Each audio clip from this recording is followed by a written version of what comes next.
ओं नमो वेंकटेशाय। वेंकटाद्रिसमं स्थानं ब्रह्मांडे नास्ति किंचन। वेंकटेश समो देवो न भूतो न भविष्यति। श्री गुरुभ्यो नमः। तिरुमला तिरुपति देवस्थानम श्री वेंकटेश्वरा भक्ति चैनल இணைந்து வழங்கும் ஸ்ரீமத் பகவத்கீதை மூலபாராயணத்திற்கு அனைவரையும் வரவேற்கிறோம்.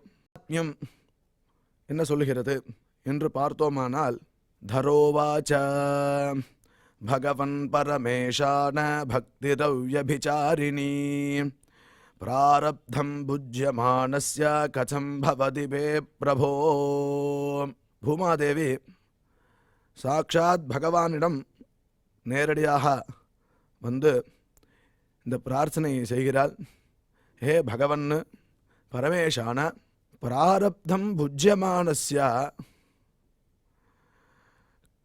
பக்தி அவ்யபிசாரிணி பக்தி கதம் பவதி ஹே பிரபோ அப்படின்னு பிரஷ்னம் பண்றார். பக்தியானது எப்படிப்பட்ட பக்தி என்றால், அவ்யபிசாரிணி மாறுதல் இல்லாத பக்தியானது பிராரப்தம் புஜ்யமானஸ்ய. பிராரப்தம் என்றால் சுகம் துக்கம் ரெண்டையும் சொல்லலாம். ஆனால் இந்த இடத்துல துக்கம்னு எடுத்துக்கணும். ரொம்ப துக்கத்தில் இருக்கக்கூடிய மனுஷன் புஜ்யமானஸ்யன்னு அனுபவிச்சுன்னு இருக்கிற மனுஷனுக்கு பக்தியானது அவ்யபிசாரிணி பக்தி கதம் பவதி எப்படி வரும்பா அப்படின்னு ஒரு கேள்வி கேட்குறா. அதற்கு பகவான் மேற்கொண்டு பலவிதமான ஸ்லோகங்களில் இந்த பகவத்கீதையினுடைய மகாத்மியத்தை ரொம்ப சுருக்கமாக சொல்கிறார். அதுலேருந்து கொஞ்சோண்டு பார்த்துட்டு நம்ம மேற்கொண்ட ஸ்லோகங்களுக்கு போகலாம். விஷ்ணுருவாச்ச பிராரப்தம் புஜ்யமானோ ஹி கீதாபியாசரதः பதா சமுக்தஸ்ஸ சுகி லோகே கர்மணா நோபலிப்யதே. பிராரப்தः பிராரப்தம் புஜ்யமானः. இந்த துக்கத்தில் இருந்தாலும் எவன் ஒருவன் இந்த கீதையை அபியாசம் எப்பொழுதும் செய்கிறானோ, இங்கே அபியாசம் என்று சொல்வதற்கு கேட்கிறானோ, பின்னாடி சொல்ல போகிறார். அதுக்கெல்லாம் கேட்டாலே போதுங்கிறார். ஒரு பதம் சொன்னால் போதுங்கிறார், ஒரு அக்ஷரம் சொன்னால் போதுங்கிறார், பின்னாடி சொல்ல போகிறார். அதுக்கு தான் அபியாசம் எவன் ஒருவன் செய்கிறானோ ச முக்தா ச சுகி, அவன்தான் அனைத்திலிருந்தும் விடுபட்டவனாக ஆகிறான். இந்த துக்கத்திலேருந்து விடுபடுகிறான். எப்படி அப்படின்னு விசாரம் பண்ணுமோனோ, இந்த துக்கம் இருக்குது, அந்த துக்கத்திலேருந்து எப்படி விடுபட்டவனாக முடியும்னா, இந்த ஆத்மஸ்வரூபம் வேற இந்த சரீரம் வேற அப்படிங்கிற ஒரு ஞான நிலையை அடைகிறான் அப்படின்னு அர்த்தம். இதற்கு முதலில் குரு பிரார்த்தனை மற்றும் சங்கல்பத்துடன் நிகழ்ச்சியை நாம் துவங்கலாம்.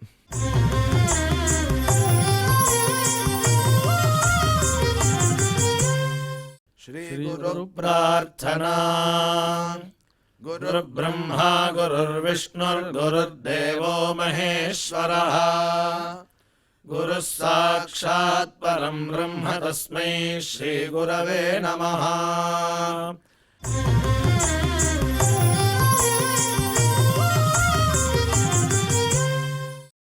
श्रीनिवास प्रार्थना.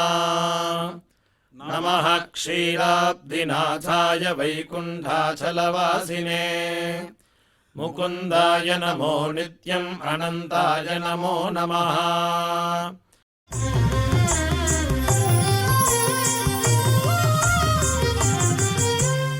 अथ श्रीमद्भगवद्गीता पारायण संकल्पः.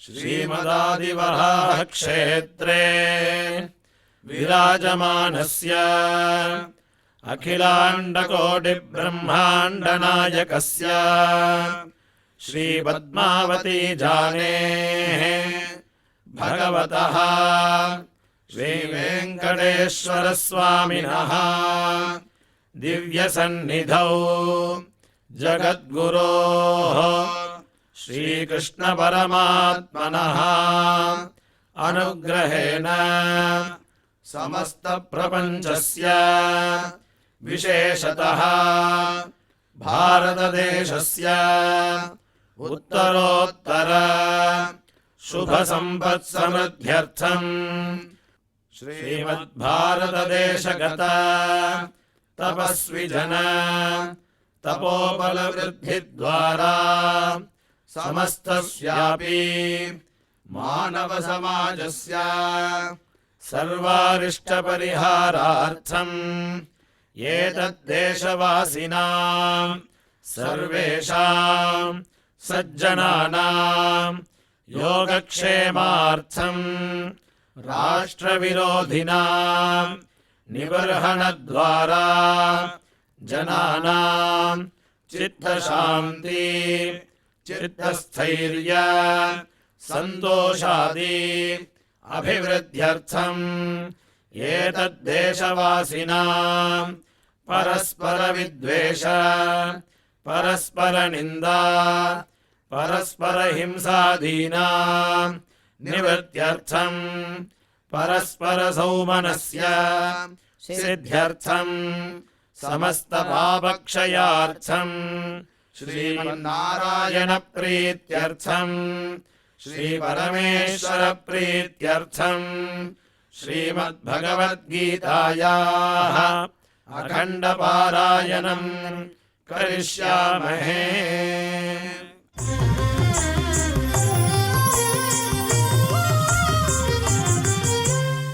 श्रीगीता प्रार्थना श्रीवत्साङ्गं महारस्कं वनमाला विराजितम् शङ्खचक्रगदं देवं कृष्णं वन्दे जगद्गुरुम्।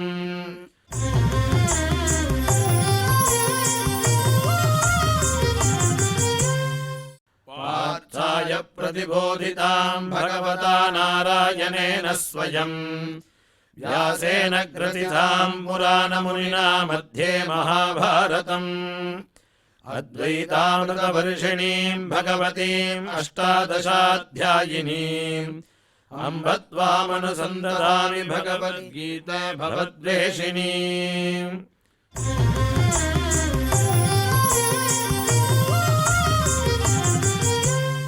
श्रीवेदव्यास प्रार्थना व्यासं वसिष्ठनप्तारं शक्तेः पौत्रमकल्मषम् पराशरात्मजं वन्दे सुखदातं तपोनिधिम्। यत्र योगेश्वर कृष्णो यत्र पार्थो धनुर्धरः तत्र श्रीर्विजयो भूतिर्ध्रुवा नीतिर्मतिर्मम।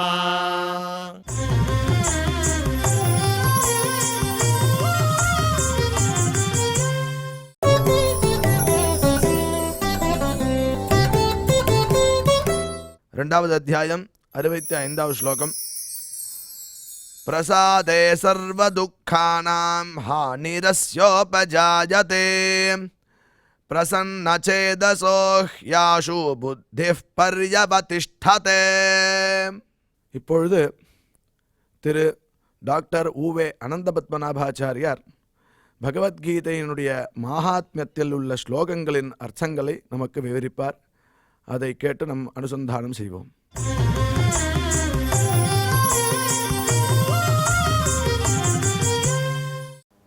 பிரசாதே சர்வதுக்கானாம் ஹானிரஸ்யோபஜாயதே பிரசன்னசேதசோ ஹ்யாஷு புத்திஃ பர்யவதிஷ்டதே. ஓம் நமோ வெங்கடேஷாய. அன்பர்களே, பகவத்கீதையின் 2வது அத்தியாயம் நம்மால் தற்பொழுது அனுபவிக்கப்பட்டு வருகிறது. இந்த 2வது அத்தியாயத்தில் மிக முக்கியமான ஒரு விஷயத்தை நாம் பார்த்தோம். இன்றைய தினம் நாம் பார்க்க வேண்டியதான ஸ்லோகம் 65வது ஸ்லோகம். இருந்தாலும் அதற்கு முன்பாக ஒரு சின்ன ரீகேப்னு அர்த்தம் அப்படி கேட்டால் ஒரு இதுவரையில் நடந்த விஷயங்கள், குறிப்பாக இந்த கடைசி 4 ஸ்லோகங்களினாலே பரமாத்மா முக்கியமான சில விஷயங்கள் நமக்கு உபதேசம் பண்ணியிருக்கான். அந்த விஷயங்கள் என்னன்றதை மறுபடியும் ஒரு தடவை மனசில் பதிய வச்சுக்கணும். ஏன்னா பகவத்கீதையை பரமாத்மா மறுபடி சொல்கிறான்.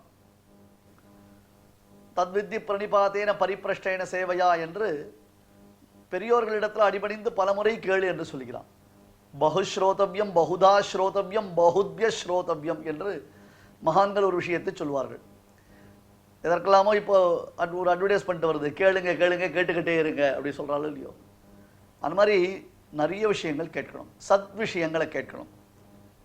எல்லாம் கிடைக்கிறதுன்றதுக்கோசரம் நாம் இஷ்டத்துக்கு எல்லாத்தையும் தூக்கி வாயில் போட்டுக்க முடியாது. அதனால் நமக்கு அந்த சாய்ஸ், அந்த சத் விஷயத்தை நாம் தெரிந்து புரிந்து கொள்ள வேண்டும்.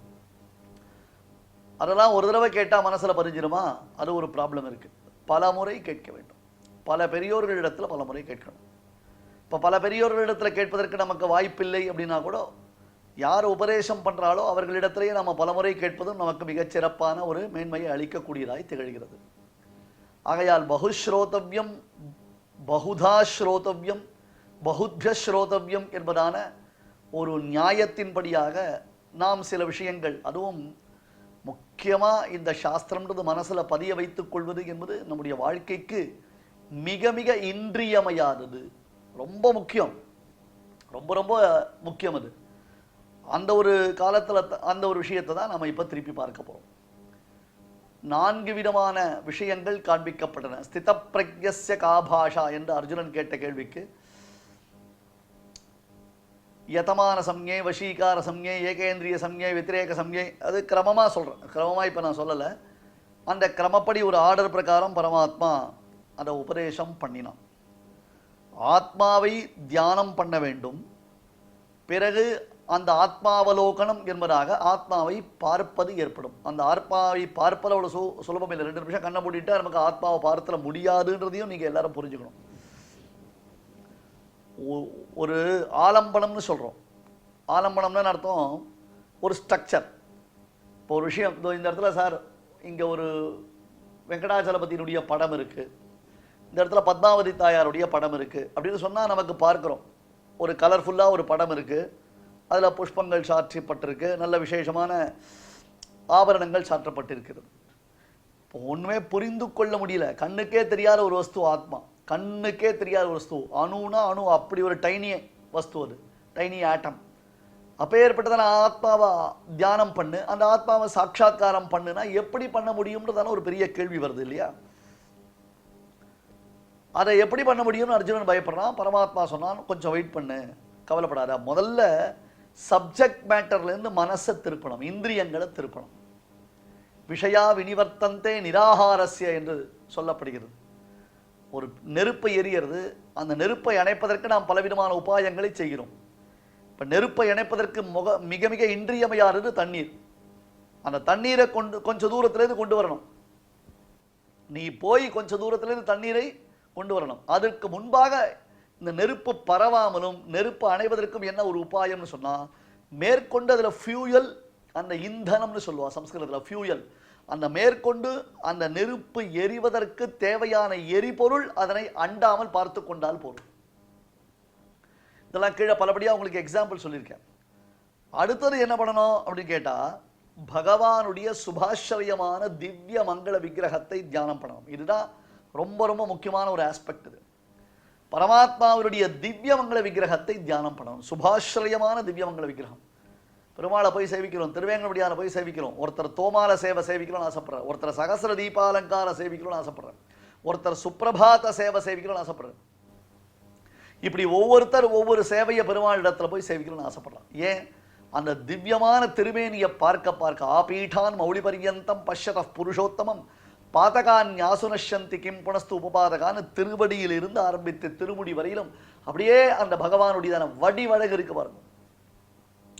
சாத்விக்க சாத்விக்க என்று சொல்வார். நல்ல 10 நாள் நல்ல வெயில் காஞ்சு திடீர்னு ஒரு செடி, வாடி போன செடிக்கு தண்ணீர் குத்துறோம்னா அப்படியே 10 பக்கெட் ஜலத்தை கொட்டினா அந்த செடி பொழைக்குமா? பொழைக்காது. கொஞ்சம் கொஞ்சமாக அந்த பூமியில் அந்த வெப்பம் போக போக உள்ள இழுத்துக்கொள்ள ஆனால் நாம் தண்ணீரை வார்த்தோமே ஆனால் அந்த செடி பொழைக்கும். அந்த மாதிரி பரமாத்மாவுடைய திவ்யமங்கல விக்கிரகத்தை தியானம் பண்ணு. தன்னுடைய சுபாஸ்ரயமான திவ்யமங்கல விக்கிரகத்தை தியானம் பண்ண வேண்டும் என்று பரமாத்மா சொல்கிறான். அது மட்டும் இல்லை,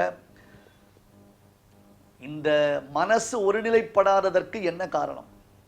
இந்த மனசு இவ்வளவு பிரச்சனையில் மாட்டிட்டு இருக்கு. மனையேவ மனுஷியானாம் காரணம் பந்தமோக்ஷயோஹோ என்று பெரியோர்கள் சொல்லுவார்கள். ஒருவனுக்கு இந்த சம்சார பந்தம், சம்சார பிணைப்பு, இந்த சம்சார பந்தம் ஏற்படுவதற்கும் அந்த சம்சாரத்திலிருந்து தன்னை அவன் விடுவித்துக் கொள்வதற்கும் யாது காரணம் என்றால் மனசு தான் காரணம். பற்றுதல் இல்லாமல் இருக்கணும். வைஷயிக சுகங்கள்னு சொல்றோம், சப்தாதி விஷயங்கள்னு சொல்றோம். அந்த விஷயங்கள்ல அவனுக்கு ஒரு பற்றுதல் உண்டாகிவிட்டது என்றால் அதிலிருந்து அவனால் மீளவே முடியாது. அது என்ன இடம், அப்படியே அவனை இழுத்துன்னு போயிடும். அடுத்தது ஒரு எக்ஸாம்பிள் சொல்ல போறார். பெருங்காற்றினாலே அலைக்கழிக்கப்படக்கூடியதான படகு பெரும் கடலில் எப்படி தள்ளாடுமோ அதுபோல நாமெல்லாம் என்ன பண்றோம், இந்த சம்சாரத்தில் தள்ளாடிட்டு இருக்கோம். நாமெல்லாம் நினைச்சிட்டு இருக்கோம் நாம பரம சௌக்கியமா இருக்கும், எனக்கு ஒன்றும் பிரச்சனை இல்லை, பைசா நிறைய இருக்கு, சொத்து பத்து இருக்கு, பொண்டாட்டி பிள்ளைகள்லாம் இருக்கா, வீடு வாசல் இருக்கு, இன்னும் 4 தலைமுறைக்கு உட்கார்ந்து சாப்பிட்றதுக்கு எனக்கு சொத்து இருக்கு, நீ எப்போ பார்த்தாலும் பகவத்கீதையை சொல்லிச்சே கஷ்டம் கஷ்டம்னு சொல்லிட்டு இருக்கேன்னு நமக்கு தோணும் சுவாமி. ஆனால் உண்மையிலேயே சம்சாரன்றது சம்சார சாகரம் கோரம் அனந்த கிளேஷபாஜனம் என்று பெரியவர்கள் சொல்லியிருக்கார்கள். Our elders are not fools. நாங்கள் மேக்ஸ் மில்லர் சொன்னாதான் ஒத்துப்போம், கீத் சொன்னாதான் ஒத்துப்போம், வெப்பர் சொன்னாதான் ஒத்துப்போம், மோனியர் வில்லியம்ஸ் சொன்னாதான் ஒத்துப்போன்ற மாதிரி முட்டாள்தனமான ஒரு யோசனையில் நாம் உட்கார்ந்துருக்கோம்.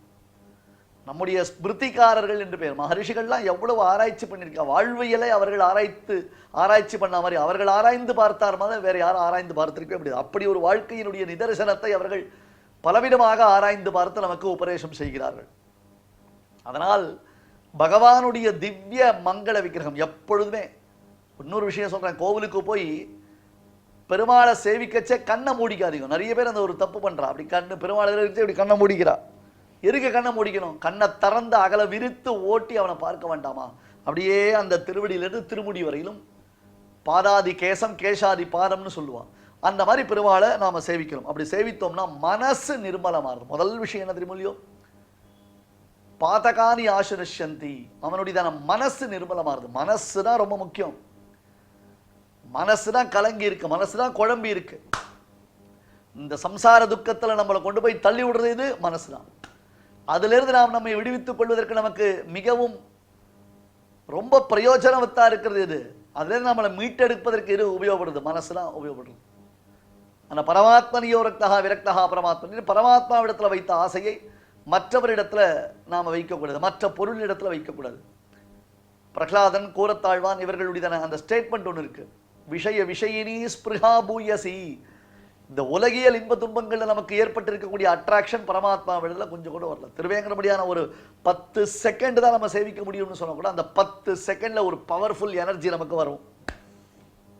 அதுக்கு உண்டான வாய்ப்புகள் இருக்கு. ஆனால் நாம் அதை உபயோகப்படுத்திக் கொள்வது இல்லை அப்படின்னு சொல்றாரு. அதனால என்னுடைய திருமேனியை நீ தியானம் செய்வதனாலே உனக்கு அந்த தெளிந்த மனசு உண்டாகும். அப்படி தெளிந்த மனசு இருந்தால்தான் ஆத்மாவை தியானம் செய்ய முடியும். அதாவது ஆத்மாவலோகனம்ன்றது அவ்வளவு சுலபம் இல்லை. இப்ப 3வது அத்தியாயத்தை பரமாத்மா ஆரம்பிக்க போறான். 2வது அத்தியாயம் முடிய போறது. கிட்டத்தட்ட 3வது அத்தியாயம் ஆரம்பிக்கச்சேவே அர்ஜுனன் பல கேள்விகள் கேட்கிறான். கர்மயோகம் சிறந்ததா ஞான யோகம் சிறந்ததா என்று சொல்லும் பொழுது ஞான யோகம் தான் சிறப்பு வாய்ந்ததாக சொல்லுவதை போன்று கிருஷ்ணா நீ எனக்கு உபதேசித்திருக்கிறாயே, அப்படியானால் நான் கர்மயோகத்தை விட்டுவிட வேண்டுமா? அங்கேயும் எனக்கு கிளாரிட்டி இல்லைன்னு அர்ஜுனன் கேட்கிறான். பகவத்கீதைன்றது அப்படி ஒரு தடவை கேட்டுட்டு நம்ம அசால்ட்டா விட்டுட்டோம்னு சொன்னா நமக்கு புரிந்து விடும் என்பது அர்த்தம் இல்லை. ஏன்னா அர்ஜுனன் கேட்கிற பல கேள்விகளை பாருங்க. இன்னொன்று தெரியுமா, விஷயங்களை தெரிந்து கொள்ளதான் நமக்கு சந்தேகம் என்பது உண்டாகும். ஒருத்தருக்கு விஷயமே தெரியல, அதுலயே அவனுக்கு சந்தேகம் வரப்போகுது.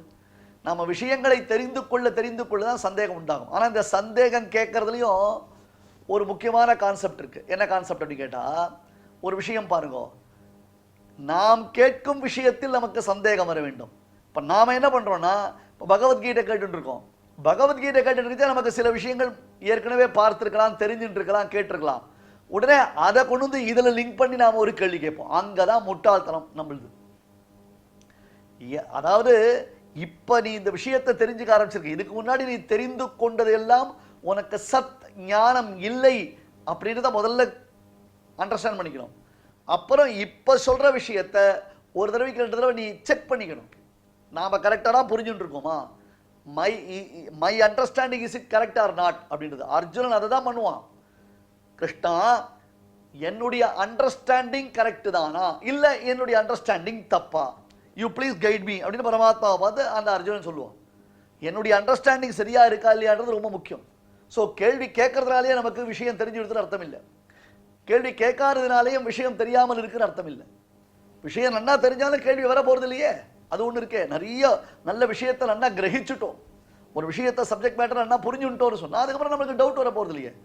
சில பேர் என்ன பண்ணுவான் அப்படி கேட்டா, அந்த சப்ஜெக்ட் மேட்டரை அவ கவனிச்சுட்டே இருக்கச்சே டவுட்டை தான் கிரியேட் பண்ணுவான். அப்ப என்ன ஆகும், மெயினான கான்செப்ட் அவளுக்கு மைண்ட்ல உள்ள இறங்கவே இறங்காது. இதெல்லாம் தான் நம்ம புரிஞ்சுக்கணும். அப்போ என்னுடையதான திவ்யமங்கல விக்கிரகத்தை நீ தியானம் பண்ணியான அது மூலமா உனக்கு மனசு நிர்மலமாகுது.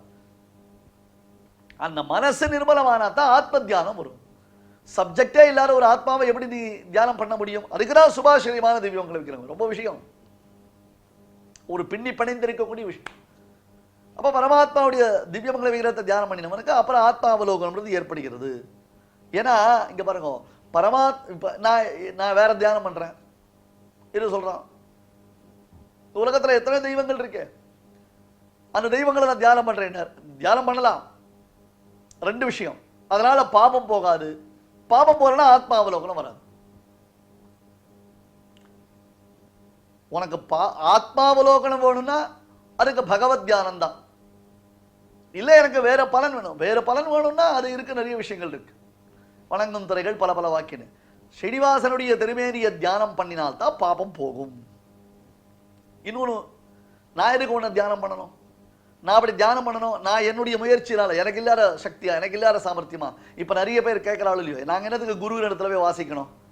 நாங்கள் புஸ்தகம் பார்த்தா எங்களுக்கு தெரியும், எங்களுக்கு லாங்குவேஜ் ஸ்கில் இருக்கு, நாலேஜ் இருக்கு. அதனால நாங்களே புஸ்தகம் பார்த்த விஷயங்கள் தெரிந்து கொள்வதற்கு எங்களுக்கு சக்தி சாமர்த்தியம் இருக்குன்றாள் இல்லையோ. அந்த மாதிரி என்ன தியானம் பண்ண அப்படின்னா பரமாத்மா ஒன்றை நான் எதுக்கு தியானம் பண்ணணும்? என்னால் என்னுடைய இண்டிவிஜுவல் பொட்டன்ஷியல் இருக்கே, என்னால் இண்டிவிஜுவலாக பண்ண முடியுமே.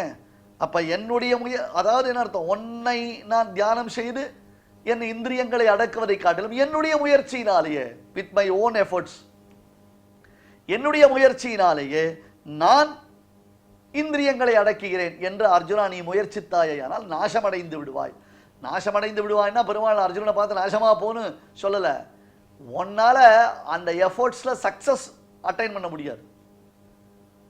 நீ என்ன எஃபர்ட்ஸ் எடுத்திருக்கியோ அதனுடைய சக்சஸ் உனக்கு கிடைக்கவே கிடைக்காது. இந்த இடத்துல ஆத்மா நாசமடைந்து நீ நாசமடைந்து விடுவேன்னா ஆத்மா ஸ்வரூப நாசம் அர்த்தம் இல்லை. ஆத்மா அழிவே அழியாத. நைனம் சிந்தந்து சஸ்திராணி நைனம் தகதி பாவகான்னு கேள்தான் பலபடியா பார்த்துருக்கோம் நம்ம. அப்ப ஆத்மாவுடைய ஸ்வரூப நாசம் இங்க அது சொல்ல வரல. வேற என்ன சொல்ல வரலாம் பரமாத்மா? நீ எந்த சக்சஸ எக்ஸ்பெக்ட் பண்ணி எதனால உனக்கு சக்சஸ் வரும்ன்றதாக சொல்லி நினைச்சுட்டு நீ பண்ண ஆரம்பிச்சியோ அது உனக்கு சக்சஸ் ரேட்ல வராது, பண்ண முடியாது. அப்ப என்னிடத்தில் மனதை செலுத்தாமல் ஒருவன் தன் முயற்சியினாலேயே இந்திரியங்களை எல்லாம் புலன்களை எல்லாம் அடக்கி ஆத்மாவலோகனம் செய்ய வேண்டும் என்று ஆசைப்பட்டானேயானால், பிரயாசப்பட்டானேயானால் அது அவனுக்கு இயலவே இயலாது. கடைசியில் என்னடும் புத்தி நாசாத் பிரணஷத்தின் கீழே அடுத்த ஸ்லோகத்தில் சொல்ல போறோம் இல்லையோ. ஏன் அப்படி கேட்டா நாமெல்லாம் என்ன அனாதி காலம் கர்மா வித்யாதி சக்கரே பிரதிபுருஷமிக அனாதி சித்திர பிரவாகம். இது சர்வ சித்தாந்த சித்தா. இதுல விசிஷ்டாத்வைதம் துவைத்தம் அத்வைத்தம் அப்படின்றதான விசாரமே வேண்டாம். சர்வ சித்தாந்த சித்தா. வைதிகர்கள் எல்லாரும் ஒப்புக்கொள்ளக்கூடிய விஷயம் என்னது? கர்மா அனாதின்றதான ஒரு தியரி. அனாதியான வாசனை. இந்த வாசனை எப்படி வந்தது? எங்கேன்னு வந்தது? எப்போ வந்தது? இந்த சம்சார வாசனை சம்சார ருச்சி நமக்கு எப்போ வந்தது? ஒரு குழந்தை பிறக்கிறது சுவாமி, அந்த குழந்தைக்கு நாக்கில் நீ சர்க்கரை தடவினா அந்த குழந்தை ரசிக்கிறது, தித்திக்கிறது, அப்படின்னு நாக்கில் சப்பு கொட்டுறது. தேனை தடவினா சப்பு கொட்டுறது. அதே அந்த குழந்தைக்கு வாயில ஒரு கசப்பு ஒரு வேப்பெண்ணெய் தடவுங்க தூத்துன்னு துப்புறது. அந்த குழந்தைக்கு யாரும் சொல்லி கொடுத்தா? இது இனிக்கிறது, இது நமக்கு ருச்சியா இருக்கு, இது நாம் அனுபவிக்கக்கூடிய பதார்த்தமா இருக்கு, அது நமக்கு அனுபவியமா இல்லைன்னு அந்த குழந்தைக்கு எப்படி தெரியுது? இதான் அனாதி வாசனா. என்னது? இதுக்கு பேர் தான் அர்த்தம் அனாதி வாசனா. இப்போ ஒருத்தர் என்ன பண்றான்? என் முயற்சினால நான் இந்திரியங்களை அடக்கிறேன்னு ஏகாந்தமான ஒரு இடத்துல போய் உட்காந்துக்கிறான், எல்லாத்தையும் மூடி வைக்கிறான். ஏற்கனவே பார்த்தோம் இல்லையோ, எல்லாத்தையும் மூடி வச்சா காதுல பஞ்சு மூக்குல பஞ்சு கூட வச்சுக்கிறான்னு வச்சுக்கோங்க, மனசு அடக்க முடியல அவனால. புரியுதா? இப்ப விஷயங்கள் இல்ல அந்த இடத்துல. என்ன ஆயிடுத்து? விஷயங்கள் இல்ல, காதால எதுவும் கேட்க முடியாது, அமைதியான இடம், வேற சப்தமே காதுல விழாது, யாரும் பக்கத்துல கூட மாட்டாங்க, செல்போன் சிக்னலே கிடையாது. இப்ப மெயினான விஷயம் எங்கேயாவது தியானம் பண்ணணும்னா, இப்ப பகவத் ஆராதனை பண்ணச்ச கூட சில பேர் இப்படி போனை காதில் வச்சுட்டு இப்படி ஆராதனை பண்றான். இங்க பார்த்துருக்கலாம். தோஷத்துக்காக சொல்லல, பிரத்யட்சமா நடக்கிற விஷயத்த சொல்றேன். இப்படி காதுல போன் வச்சுட்டே பெருமாளுக்கு திருவாராதனம் பண்ணிட்டு இருப்பான். அதெல்லாம் பண்ணலாம் முடியும். இப்ப நமக்கு அந்த மாதிரி எல்லாத்துலயும் நமக்கு இது எது முக்கியம்ன்றது நமக்கு தெரியாமல் நாம உபயோகப்படுத்த ஆரம்பிச்சிட்டோம். கோவிலில் போய் பெருமாள் சேவிச்சுட்டு இருப்பா, அப்படி காதில் ஃபோன் வச்சுட்டு அப்படி கண்ணில் கல்பூரத்தை தொட்டி கண்ணில் வச்சுப்பா, பைசா எடுத்து பேக்கெட்டில் போடுவா, அந்த தட்டில் போடுவா, இப்படி ஃபோனை வச்சுட்டு பகவத் சேவை பண்ணிட்டு இருப்பா. எவ்வளோ மோசமான காரியம். அந்த மாதிரி செல்ஃபோன் டவர் இல்லாத ஒரு இடம், அங்கே போய் உட்காந்துட்டான்னு வச்சுக்கோங்க, ரைட்டா? எல்லாம் சரி. காதுல காது கேட்கறதுக்கு வழி இல்லை, கண்ணால பார்க்கறதுக்கு வழி இல்லை, மூக்கால நுகர்றதுக்கு வழி இல்லை, இந்திரியங்கள் அடங்கின மாதிரி இருக்கு, மனசு அடங்கலையே, மனசு அடங்கலையே, மனசு உட்கார முடியலையே. அப்ப விஷயங்களுடைய நினைவு இருக்க. என்னைக்கோ நடந்தது 10 வருஷம் முன்னாடி, 15 வருஷம் முன்னாடி, இப்படித்தான் ஒரு நாள் நான் தனியா ஒரு இடத்துக்கு போயிருந்தேன்ல அப்படின்னு அந்த எண்ணங்கள்லாம் வருது. நேற்றைய தினம் உபன்யாசத்துல பகவத்கீதையில நாம என்ன கேட்டோமோ அது நமக்கு ஞாபகம் வருது இல்ல, இதெல்லாம் நமக்கு ரொட்டேஷன்ல வந்துட்டே இருக்கு இல்லையா? அப்ப அந்த இப்ப பாருங்க, இந்த தியானம் பண்றான், அந்த எண்ணம் என்ன ஆகுது, அதுக்கு மேல இன்னொருத்துல போறது, அதுக்கு மேல இன்னொருத்துல போறது, இப்படியே அவனை அபிவிருத்தி பண்ணிட்டே போறது.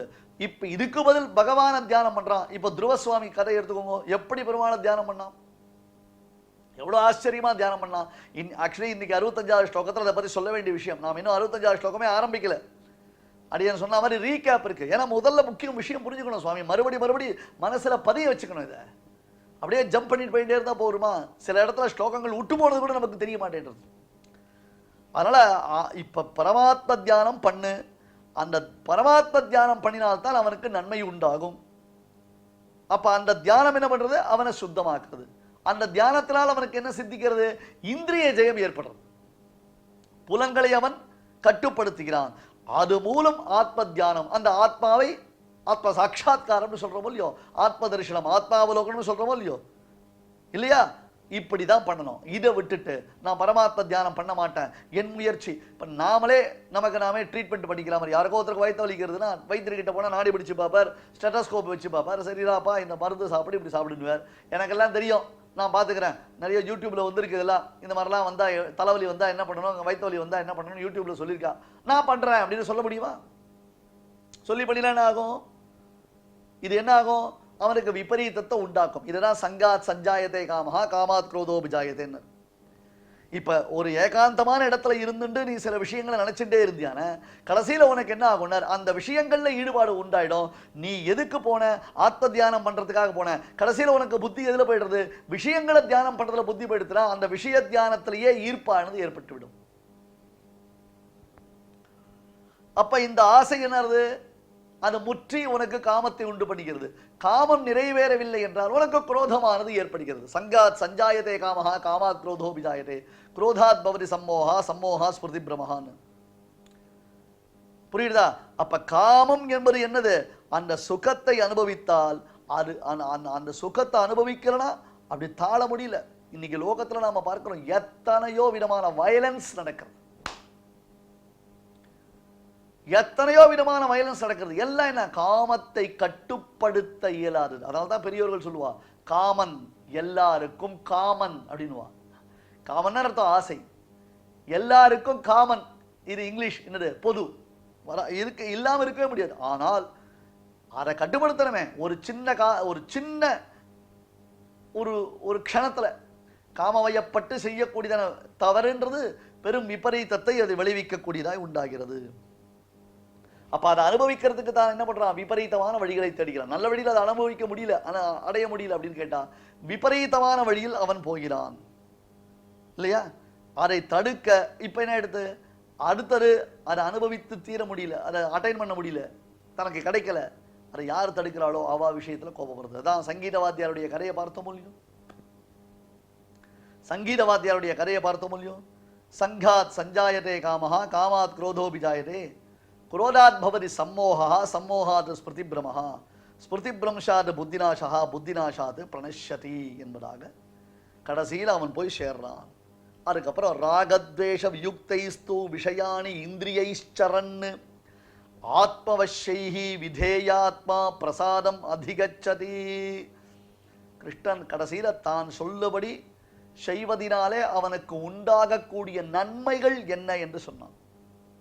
அர்ஜுனா, இப்ப துருவன் இருக்கான், யோந்த பிரவிஷ்ய மம வாசமிமாம் பிரசுப்தாம் சஞ்சீவயத்யகில சக்திதர ஸ்வதாம்னா. எப்படி தியானம் பண்ணினான் அந்த துருவசுவாமி. பொன்னை கொண்டு உரைகள் மீதே நிறவழ உரைத்தார் போல்னு உள்ளுக்குள்ள அந்த பகவானுடைய திருநாமத்தை நாக்கில் எழுதி அப்படியே மார்வம் என்பது ஒரு கோவில் அமைத்து அதில் மாதவன் என்னும் தெய்வத்தை நாட்டின்னு உள்ளுக்குள்ள அந்த பெருமாள துருவன் அப்படியே சேவிச்சிருந்தான். 8 வயசு பிள்ளைக்கு எப்பேற்பட்டதான பாக்கியம் கிடைத்தது. 8 வயசு பிள்ளை அந்த துருவன். அந்த 8 வயசு பிள்ளைக்கு அவனுக்கு கிடைத்த பாக்கியம் என்ன, பேரின்பம் என்ன? ராகத்வேஷம் அகலனும், அதனால இந்திரியங்கள் அடக்கப்படும், அதனால மனோஜயம் ஏற்படும், மனசு நிശ്ചலமாக விதேயம் ஆனது என்றால் சர்வ துக்கங்களும் தொலையும். இப்படி மனசு நிர்மலமாக தெளிவான மனசு யாருக்கு இருக்கோ அப்பேற்பட்டவன் தான் ஆத்ம விஷயத்தில் நிலைத்து நிற்கக்கூடியவன். அப்ப விஷயான் சரன்னு ராகத்வேஷ வியுக்தைஸ்து விஷயான் இந்திரியைச்சரன்னு, அதையே அனுபவித்துக் கொண்டு 64வது ஸ்லோகம். ஆத்மவஷ்யைஹி விதேயாத்மா பிரசாதம் அதிகச்சதை. மனசு தனக்கு விதேயமாக பெற்றவன், அப்பேற்பட்டவன் தான் கலக்கமின்மையை தெளிவை அடைகிறான் என்று இதுவரையிலும் கீழே நாம ஒரு விஷயத்தை பார்த்தோம். நம்ம முயற்சியினால நாம ஆத்மாவலோகனம் செய்துவிட முடியாது. எம்பெருமானுடைய அனுகிரகம் இருந்தால் மட்டும்தான் நமக்கு அந்த ஆத்மாவலோகனம் ஏற்படும். அதற்கு முன்பாக நாம் அவனுடைய அனுகிரகத்தை பெறுவதற்கு, மனசு நிர்மலமாவதற்கு அவனுடைய சுபாசிரியமான திவ்யமங்கல விக்கிரகத்தை தியானம் செய்ய வேண்டும்.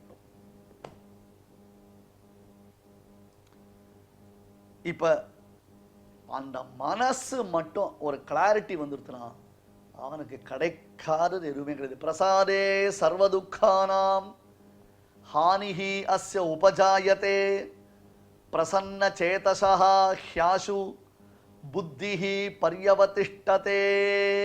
பதவிபாகம் பார்க்கலாம். பிரசாதே மனதின் தெளிவு என்பது ஏற்பட்டது என்றால், ஒருவனுக்கு மனதின் தெளிவு ஏற்பட்டது என்றால், அஸ்ய சர்வதுக்கானாம் ஹானிஹி உபஜாயதே, இந்த ஜீவாத்மாவுக்கு சம்சார துக்கங்கள் எல்லாவற்றினுடையதான ஹானி, ஹானினா நாசம், சம்சாரத்திற்கு காரணமானது, சம்சாரத்தில் நமக்கு மேலும் மேலும் அழுத்தக்கூடியது அந்த துக்கம். அந்த சர்வதுக்கானாம் ஹானிஹி, ஹானினா நாசம், இனிமே அந்த அத்தகைய துக்கமே உனக்கு ஏற்படவே ஏற்படாது. உபஜாயதே, அது எப்படி உண்டாகும்? அது எப்படி சுவாமி சொல்றேன் அப்படி கேட்டா, பிரசன்ன சேதசா.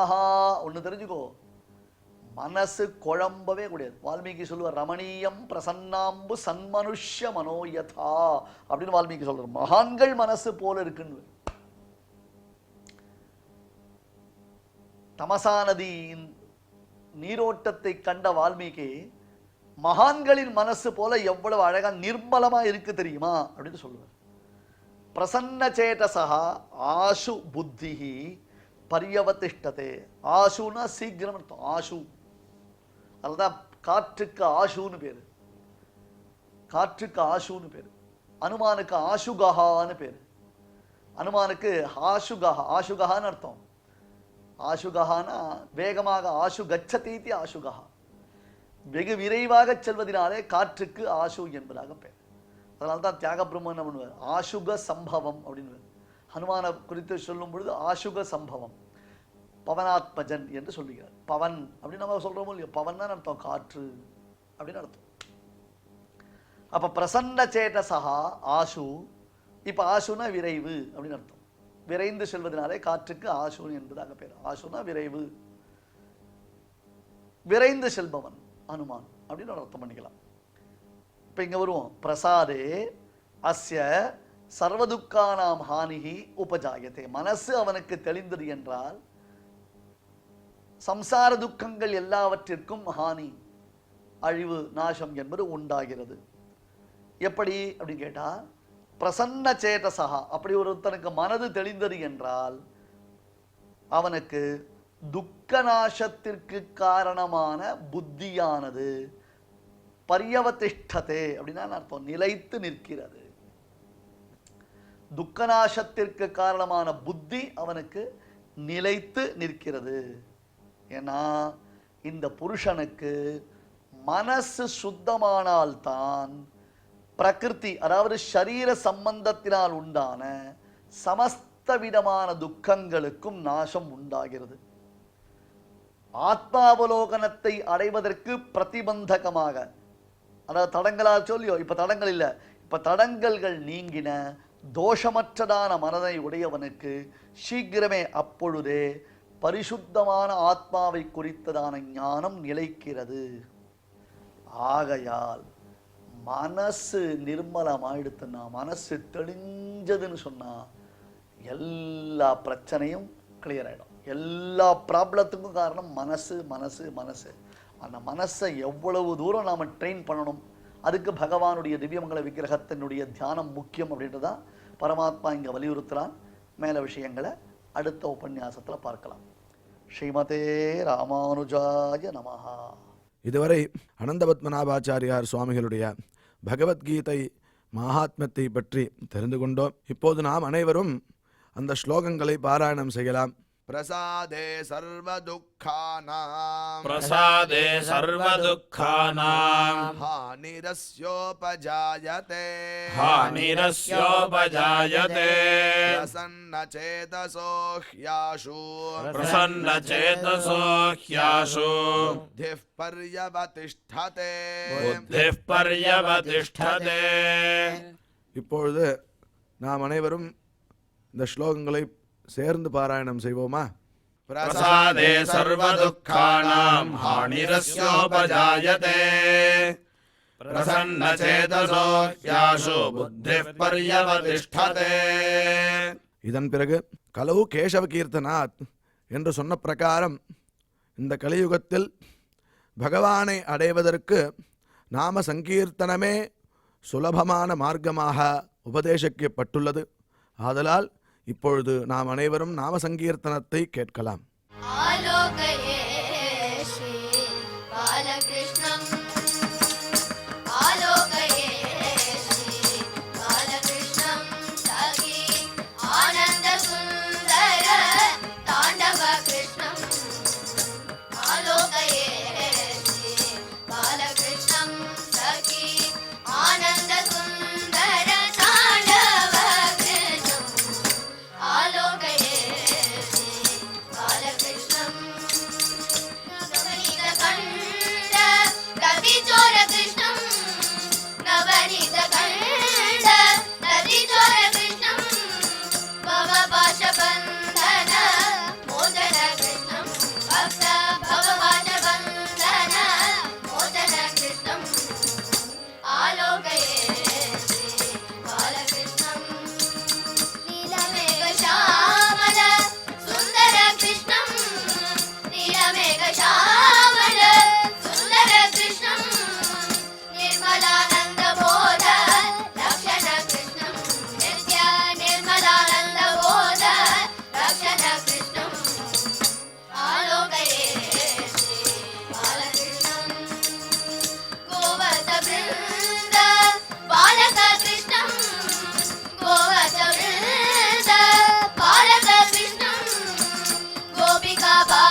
நிகழ்ச்சியில் இதுவரை நாம் பாராயணம் செய்த ஸ்லோகங்களில் ஏதாவது அக்ஷரதோஷம் இருந்திருந்தால் அதை நிவர்த்திக்கும் பொருட்டு க்ஷமா பிரார்த்தனை நாம் அனைவரும் செய்வோம்.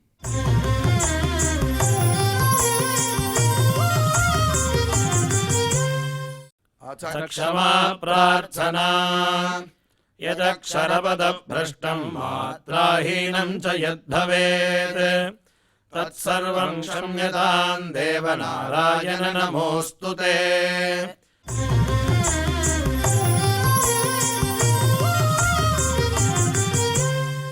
अथ भगवत्समर्पणम् कायेन वाचा मनसेन्द्रियैर्वा बुद्ध्यात्मना वा प्रकृते स्वभावात् करोमि यद्यत् सकलं परस्मै नारायणायेति समर्पयामि.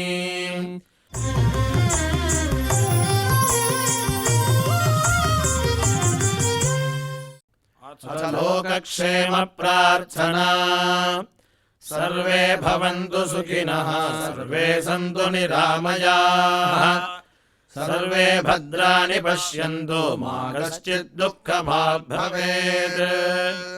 சுவாமியின் அருள் நாம் அனைவருக்கும் கிடைக்க வேண்டி மங்களாசாசனத்துடன் இன்றைய நிகழ்ச்சி நிறைவு பெறுகிறது.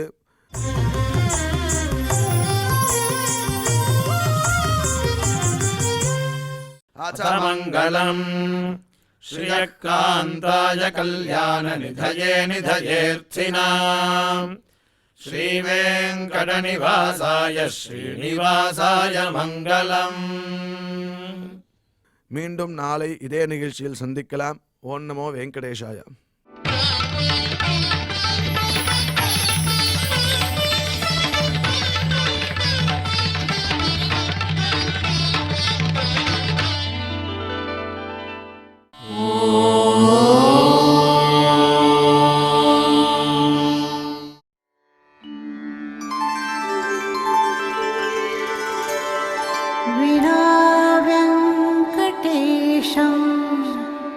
ननाथो ननाथः सदा वेङ्कटेशं स्मरामि स्मरामि. हरे वेङ्कटेश प्रसीद प्रसीद. प्रियं वेङ्कटेश प्रयच्छ प्रयच्छ.